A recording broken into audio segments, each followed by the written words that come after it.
The 2025 Michigan Panthers are officially playoff bound. That's right, for the second consecutive year in their UFL history and their third overall, they have made it to the playoffs. This is a really good stretch of form for the Michigan Panthers. After their first inaugural season back in 2022 where they went 2-8, they have now made the playoffs in 3 consecutive years. Now, while one of those was with a losing record, the last 2, not as much. In the UFL, they made the playoffs at 7-3 last year, and this year are on pace to finish, 7-3. Now, there is question marks about who exactly is going to be the quarterback the last couple weeks. Essentially, the last 2 weeks of the season don't really matter for Michigan, so it'll be very interesting to see exactly how they finish the season.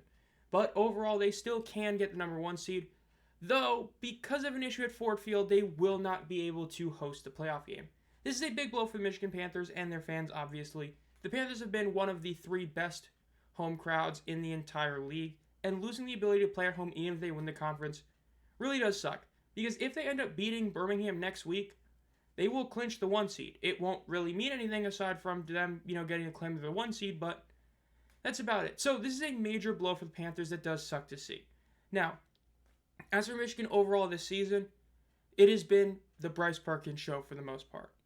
Now, I say for the most part because during the early to mid part of the season, they ended up adding in Toa Taua at running back. Him along with Perkins have become one of these dynamic duos in the entire league. Taua is second in the entire league in rushing yards per game, obviously only behind Sailors, and it shows how good this team is on the ground. Since joining the team, this ground game has been insane. In fact, 2 of the players with 5 rushing touchdowns out of the 4 that have it are Perkins and Taua. As for Perkins himself, he isn't turning the ball over. Now, he's fumbled a lot, but he's only lost 1 fumble and he's only thrown 2 picks. So he's got an insane TD to interception ratio at almost 7-1. In fact, it is exactly it's almost 5-1, as he has 14 total touchdowns compared to just 3 turnovers.